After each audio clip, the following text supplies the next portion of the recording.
چھوٹی چودھرائن part number 6۔ Noreen چارپائی پر اٹھ کر بیٹھ گئی۔ اس نے قمیض پہنی۔ رافیل کو پتہ چل گیا کہ اس کی ماں اور باپ اب باہر آنے والے ہیں۔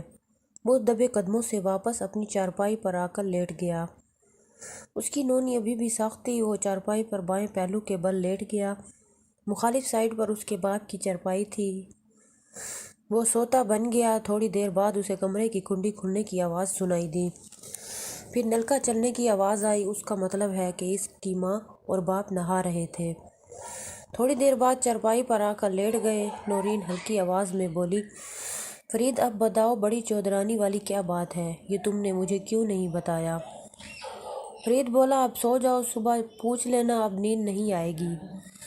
اندر تو بڑا کہہ رہی تھی کہ جلدی کرو، مجھے بہت نیند آئی ہے۔ نورین بولی، یہ بات سن کر میری نیند اڑ گئی ہے۔ فرید بولا، اچھا صبح بتاؤں گا۔ نورین، نہیں ابھی بتاؤ ورنہ میں نے تم سے بات نہیں کرنی۔ فرید بولا، کیوں ناراض ہوتی ہو؟ کہا ہے نا صبح بتاؤں گا۔ نورین، نہیں تجھے میری قسم ابھی بتا، یہ بڑی چودھرانی سے کب سے کر رہے ہو؟ اب فرید کے پاس کوئی جائے فرار نہیں تھی، کیونکہ وہ اپنی بیوی نورین سے بہت پیار کرتا تھا اور سب کو پتہ ہے کہ ان دونوں کی شادی عاشقی کی شادی ہے۔ دونوں میں آج بھی ویسے ہی پیار ہے۔ فرید بولا، سن، پھر میری عمر اس وقت کوئی 16-17 برس تھی۔ میری مونچھیں داڑھی ہلکی نکل رہی تھی۔ اسی طرح ٹھنڈا میٹھا موسم تھا۔ میں رخشندہ بی بی کو لے کر چھت پر آ گیا۔ اس کے ساتھ کھیلتا رہا۔ پھر رخشندہ تنگ کرنے لگ گئی، رونے لگ گئی۔ جب چپ نہیں کر رہی تھی، میں اسے لے کر نیچے بیگم صاحبہ کے کمرے میں آ گیا۔ وہ اسی وقت نہا کر آئی تھیں۔ ان کے بال گیلے تھے، کمر پر جھول رہے تھے۔ اس کی وجہ سے ان کی کمر سے قمیض گیلی ہو چکی تھی۔ رخشندہ رو رہی تھی۔ بیگم صاحبہ کو میں نے بتایا کہ چپ نہیں کر رہی تو انہوں نے کہا کہ اسے بھوک لگی ہوئی ہے، لاؤ مجھے دو۔ وہ بیڈ پر پہلو کے بل بیٹھی ہوئی تھی، اٹھ کر بیٹھ گئی۔ میں نے رخشندہ کو انہیں پکڑا دیا۔ انہوں نے میرے سامنے ہی قمیض آگے سے اٹھائی اور کالے رنگ کا بریزر اٹھا کر اپنا پستان باہر نکالا اور رخشندہ کو دودھ پلانے لگ گئی۔ یہ منظر دیکھ کر تو میرا حلق خشک ہو گیا تھا۔ چودھرائن کا کم از کم 38 سائز کا پستان، وہ بھی گورا سفید، میرے سامنے تھا اور چودھرائن نے چھپانا ضروری نہیں سمجھا۔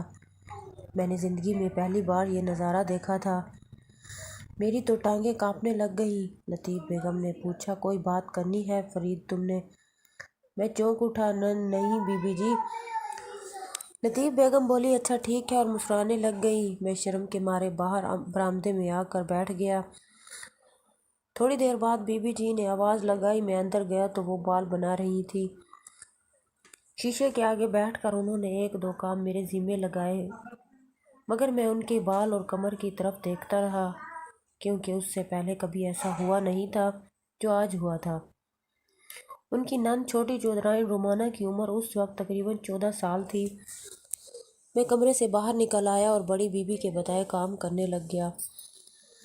شام کے وقت میں ڈیرے پر سے دودھ کو حویلی لے آیا، کھانا کھایا۔ سارے دن کا تھکا ہوا ابھی آنکھ لگنے لگی تھی کہ مجھے بی بی جی کی آواز قریب سے سنائی دی۔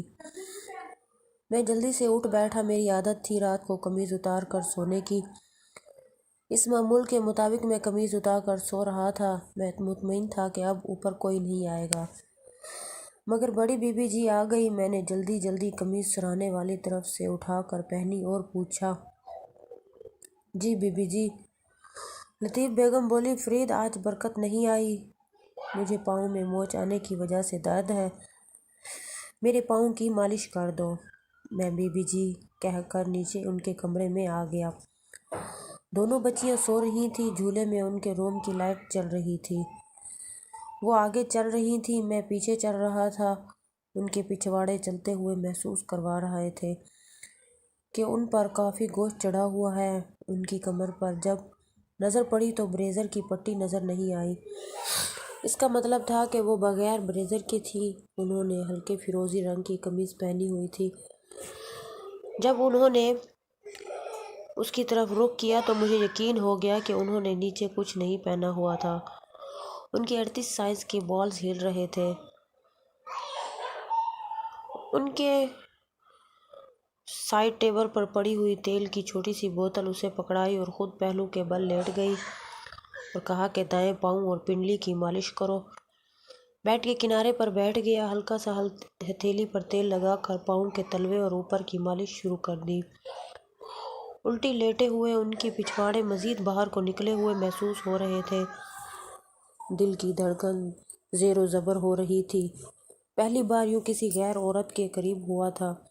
لطیف بیگم نے گردن موڑ کر پیچھے دیکھا اور بولی، فرید میری کمر دباؤ اور کندھے دباؤ، ٹانگیں چھوڑو۔ میں کندھوں کے پاس آ کر کندھے دبانے شروع کر دیے۔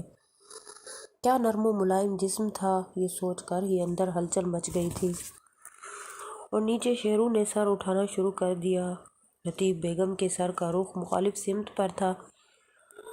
میں اپنے دھیان میں دبانے میں مگن تھا۔ لطیف بیگم نے اپنی گردن موڑ کر سر میری طرف کر لیا۔ لطیف بیگم نے فرید سے کہا، ایسا کرو میری کمر کی دونوں سائڈ سے گوشت کو دباؤ۔ میں نے لطیف بیگم کی دونوں بغلوں کے نیچے سے سائڈ سے دبانا شروع کیا۔